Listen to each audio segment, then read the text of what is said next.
This is Ireland. It's a small island nation about 34 times smaller than the US, with a population of around 5 million, which is roughly one-tenth of Spain's population. Yet despite its size, Ireland boasts one of the most dynamic economies in the world. Its GDP is larger than Luxembourg's, Austria's, and Denmark's GDPs combined. So how did it get here? Why is this tiny country among the wealthiest in the world? Let me explain. One distinct contrast between Ireland and other nations lies in its geography, a fascinating aspect steeped in history and innovation.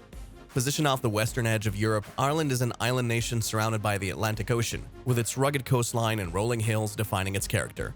Despite its challenges such as a sometimes harsh climate and rugged terrain, Ireland's geography has spurred ingenuity and adaptation. Throughout its history, the Irish have embraced their surroundings, harnessing the power of the land and sea to thrive. From ancient times, they've cultivated a deep connection to their environment, employing innovative techniques to cultivate the fertile soil and navigate the waters that surround them. One of Ireland's most remarkable feats lies in its mastery of agriculture. Despite the often unpredictable weather, the Irish have cultivated the land to produce abundant crops, sustaining their population and fostering economic growth. Even in the face of adversity, such as the Great Famine of the 19th century, the Irish resilience and resourcefulness shone through, demonstrating their ability to adapt and overcome challenges. Moreover, Ireland's strategic location has played a pivotal role in its history and development. Situated at the crossroads of Europe and the Atlantic, Ireland has been a hub of trade and commerce for centuries. Its ports welcome merchants and travelers from distant lands, facilitating the exchange of goods and ideas. Plus, Ireland's rich natural resources, including vast peat bogs and lush pastures, have long been a source of wealth and sustenance. The Irish have tapped into these resources, harnessing the power of the land to fuel their industries and sustain their communities. Innovation has always been at the heart of Ireland's story. From the ancient Celts to the modern era, the Irish have embraced new technologies and ideas, driving progress and prosperity. Whether it's the development of innovative farming techniques or the creation of groundbreaking inventions, the spirit of innovation runs deep in the Irish psyche. The perception of Ireland during its developmental years often depicted a nation characterized by poverty and struggle. Tales of the potato famine, waves of migrants seeking refuge in America, satirical writings by Jonathan Swift, the literary works of James Joyce, the Troubles, and more. As recent as 1991, this image held some validity, with Ireland's per capita GDP trailing behind its Western European counterparts. However, in a span of 16 remarkable years, the narrative underwent a significant transformation. While Ireland's GDP appears staggeringly high today, exceeding $100,000 per person, it's crucial to note that this figure is inflated. The country has become renowned as a tax haven, offering low corporate income tax rates that incentivize multinational companies to channel profits through Irish subsidiaries. This phenomenon artificially boosts Ireland's GDP, particularly with the peculiarities of the US corporate tax system, allowing tech giants like Google and Apple to manipulate profits without substantial operations in the country. Perhaps this is the next big reason for Ireland's success. Ireland boasts a robust export sector, particularly in high-tech industries like biomedical and pharmaceuticals, alongside some electronics manufacturing. During the Celtic Tiger years, electronics manufacturing was more prominent, but the overall trend remains consistent. Ireland's economic success hinges largely on its export prowess, given its small domestic market size. In fact, Ireland has traditionally maintained a stronger focus on exports compared to countries like South Korea. Simply put, during the Celtic Tiger era, Ireland resembled the Asian tigers in its approach, producing high-tech goods for global markets. While export manufacturing alone isn't sufficient for sustained economic growth, it plays a vital role. Manufacturing typically sees rapid productivity growth, and exporting can further enhance this by fostering competition in global markets and facilitating the absorption of foreign technologies. Ireland's success in this regard can be attributed in part to its strategic relationships with two key economies, the US and Europe. Ireland's export destinations are remarkably diverse, with Europe standing out as the primary market thanks to its geographical proximity and Ireland's integration into the EU. This integration contrasts starkly with Britain's economic challenges post-Brexit. But Ireland's biggest advantage in terms of investment capital lies across the Atlantic in the United States. Foreign direct investment from the US significantly contributes to Ireland's economy, with the US serving as the largest source of such investment.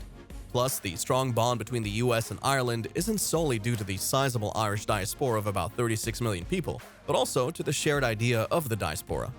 The Irish migration to America holds a special place in American history, shaping its identity as a nation of immigrants. This sentimental attachment resonates deeply, even among Americans without Irish ancestry, as seen in the widespread celebration of St. Patrick's Day. The historical narrative of Irish migration, once perceived as a weakness, has transformed into a strength. Since 1990, Ireland's experience has illustrated how immigration can ultimately contribute to national prosperity and influence, showcasing the power of a resilient diaspora. Ireland's success story in becoming a wealthy nation is also shaped by three main strategies: liberalization, capacity building, and industrial policy. Liberalization means making it easier for businesses to operate by removing obstacles like high taxes and trade barriers. Capacity building involves investing in education, healthcare, and infrastructure. Industrial policy includes actions like promoting certain industries or attracting foreign investment. Ireland has followed a similar path as other successful countries by combining these approaches. Early on, leaders realized the importance of opening up to foreign markets, even when the economy was mainly based on farming in the 1950s. In the 1970s, there was a push for free trade, which was crucial for a small country like Ireland with limited domestic demand. Joining the EEC and later the EU helped in this regard. Ireland's reputation as a tax haven is partially due to its low corporate tax rates, but this wasn't always the case. Until the late 1990s, taxes were high for most corporate income categories, except for manufacturing, which enjoyed lower rates. This approach blends liberalization with industrial policy. Offering lower tax rates on manufacturing encouraged industries like electronics and pharmaceuticals to steer away from a heavy reliance on finance, as seen in the UK. It's worth considering whether reducing tax rates on other corporate incomes inadvertently shifted Irish investment away from the strengths of the Celtic Tiger era towards activities like property speculation and tax evasion. However, tax havens often experience rapid growth compared to other nations. One reason could be that companies must relocate their factories to take advantage of a country's low tax rates, leading to the absorption of foreign technologies by Ireland. Thanks to low tax rates and business-friendly policies, Ireland consistently ranks high in global competitiveness indices. In 2023, it ranked second in IMD's global list, just behind Denmark, with particularly strong scores in business and government efficiency.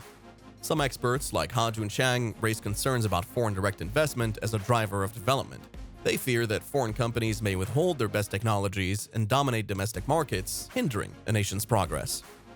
Irish policymakers have echoed these concerns, implementing measures to foster domestic innovation, although their effectiveness remains unclear due to challenges in assessing macroeconomic data caused by Ireland's tax practices. Building a prosperous economy requires a skilled workforce, which can be achieved through education and immigration. Ireland pursued both strategies, experiencing a substantial and prolonged baby boom compared to other wealthy nations. Ireland has also excelled in educating its youth, boasting one of the highest rates of tertiary education among OECD countries. Moreover, Ireland has witnessed a significant influx of immigrants since the 1990s, making a reversal of the traditional pattern of outmigration. These immigrants tend to be young and highly skilled, with more than half holding university degrees or equivalent qualifications. While some of this is due to self-selection, Ireland also implements policies to attract skilled immigrants. These migrants hail from diverse backgrounds, as revealed by Ireland's Central Statistics Office, with significant numbers of returning Irish citizens and others coming from various countries, including the EU, Ukraine, the UK, and beyond. Despite global trends of increasing hostility towards immigration, Ireland has generally remained open to foreign workers, reflecting its commitment to embracing diversity. However, this surge in population hasn't been met with a corresponding increase in housing construction. Ireland's preference for single-family homes and a cumbersome permit process have exacerbated the housing shortage, leading to overcrowding and posing challenges to continued foreign direct investment. Anti-immigrant sentiments have also emerged as a result. Yet despite these challenges, Ireland continues to bask in the success of its Celtic Tiger era. Once marginalized, it now stands as a symbol of prosperity and technological expertise. So Ireland's journey to prosperity is a tale of strategic policies and societal shifts. Through a combination of liberalization, investment in education, and attracting skilled immigrants, Ireland has transformed from a struggling economy to one of Europe's wealthiest nations. By embracing free trade and fostering a business-friendly environment, Ireland attracted foreign investment and nurtured industries like electronics and pharmaceuticals. This, coupled with a robust education system that prioritizes tertiary education, has equipped the workforce with the skills needed for a knowledge-based economy. So, what are your thoughts on this? If you liked the video, subscribe to the channel, and don't forget to hit that like button.